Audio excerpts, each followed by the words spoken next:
Biotechnology से जुड़ी research, दवाओं और उपकरणों में आत्मनिर्भरता को लेकर भी देश में मिशन मोड पर काम चल रहा है। कोरोना की वैक्सीन के डेवलपमेंट और मैन्युफैक्चरिंग में भारत ने जिस तरह अपना सामर्थ्य दिखाया है, वो हमें गर्व से भर देता है। स्वास्थ्य उपकरणों और दवाओं के कच्चे माल के लिए पीएलआई स्कीम से भी इस क्षेत्र में आत्मनिर्भर भारत अभियान को बहुत ताकत मिल रही है। साथियों, बेहतर मेडिकल सिस्टम के साथ ही ये भी जरूरी है कि गरीब और मध्यम वर्ग का दवाओं पर कम से कम खर्च हो। इसलिए केंद्र सरकार ने जरूरी दवाओं, सर्जरी के सामान, डायलिसिस जैसी अनेक सेवाओं और सामान को सस्ता रखा है। भारत में ही बनने वाली दुनिया की श्रेष्ठ जेनरिक दवाओं को इलाज में ज्यादा से ज्यादा उपयोग में लाने के लिए प्रोत्साहन दिया गया है। 8,000 से ज्यादा जन औषधि केंद्रों ने तो गरीब और मध्यम वर्ग को बहुत बड़ी राहत दी है। और मैं जन औषधि केंद्र से जो दवाइयां लेते हैं, ऐसे मरीजों से भी पिछले दिनों मुझे कई बार बात करने का मौका मिला और मैंने देखा है कुछ परिवार ऐसे उनको डेली कुछ दवाइयां लेनी पड़ती हैं, कुछ उम्र में कुछ बीमारियों के कारण। इस जन औषधि केंद्र के कारण ऐसे मध्यम वर्गीय परिवार के 1,000, 1,500, 2,000 रुपया हर महीना बच रहा है। साथियों, एक संयोग ये भी है कि आज का ये कार्यक्रम वर्ल्ड टूरिज्म डे पर आयोजित हो रहा है।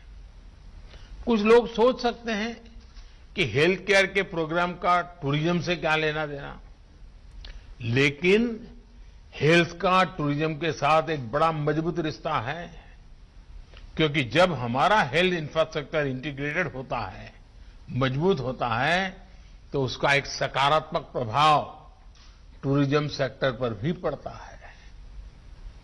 क्या कोई टूरिस्ट ऐसी जगह जाना चाहेगा जहां किसी इमरजेंसी में इलाज की बेहतर सुविधाएं न हो? और कोरोना के बाद से तो अब ये और भी महत्वपूर्ण हो गया है। जहां वैक्सीनेशन जितना ज्यादा होगा, टूरिस्ट वहां जाने में उतना ही सेफ महसूस करेंगे। और आपने देखा होगा, हिमाचल हो, उत्तराखंड हो, सिक्किम हो, गोवा हो, ये जो हमारे टूरिस्ट डेस्टिनेशन वाले राज्य हैं, वहां बहुत तेजी से, अंडमान निकोबार हो, बहुत तेजी से वैक्सीनेशन को बल दिया गया है, क्योंकि टूरिस्टों के लिए मन में एक विश्वास पैदा हो। आने वाले वर्षों में ये बात निश्चित है कि सारे फैक्टर और भी मजबूत होंगे। जिन जिन जगहों पर हेल्थ इंफ्रा बेहतर होगा, वहां टूरिज्म की संभावनाएं और ज्यादा बेहतर होगी। यानी हॉस्पिटल और हॉस्पिटैलिटी और एक दूसरे के साथ मिलकर चलेंगे। साथियों, आज दुनिया का भरोसा भारत के डॉक्टर्स और हेल्थ सिस्टम पर लगातार बढ़ रहा है। विश्व में हमारे देश के डॉक्टरों ने बहुत इज्जत कमाई है, भारत का नाम ऊंचा किया है। दुनिया के बड़े बड़े लोगों के साथ आप पूछोगे तो कहेंगे, हां, मेरा एक डॉक्टर तो हिंदुस्तानी है। यानी भारत के डॉक्टरों की नामना है। भारत के इंफ्रास्ट्रक्चर अगर मिल जाए तो दुनिया से हेल्थ के लिए भारत आने वालों की संख्या बढ़नी ही बढ़नी है। इंफ्रास्ट्रक्चर की कई मर्यादाओं के बीच भी लोग भारत में ट्रीटमेंट कराने के लिए आते हैं और उसकी कई कभी तो बड़ी इमोशनल कथाएं हमें सुनने को मिलती। छोटे छोटे बच्चे हमारे अड़ोस पड़ोस के देशों से भी जब यहां आते हैं, स्वस्थ होकर के जाते हैं, पूरा परिवार खुश, उस देश में भी खुशियां फैल जाती है।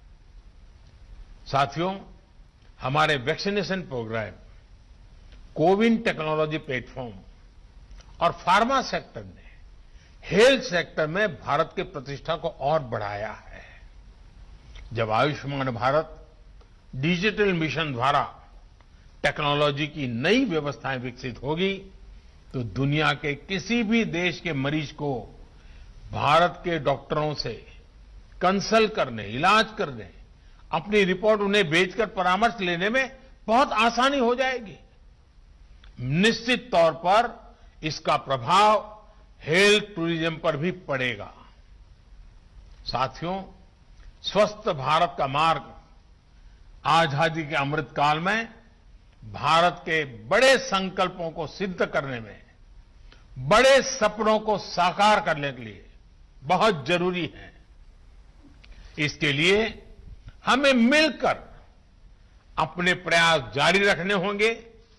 मुझे विश्वास है चिकित्सा क्षेत्र से जुड़े सभी व्यक्ति, हमारे डॉक्टर्स, पैरामेडिक्स, चिकित्सा संस्थान इस नई व्यवस्था को तेजी से आत्मसात करेंगे। एक बार फिर आयुष्मान भारत डिजिटल मिशन के लिए मैं देश को बहुत बहुत शुभकामनाएं देता हूं। बहुत बहुत धन्यवाद।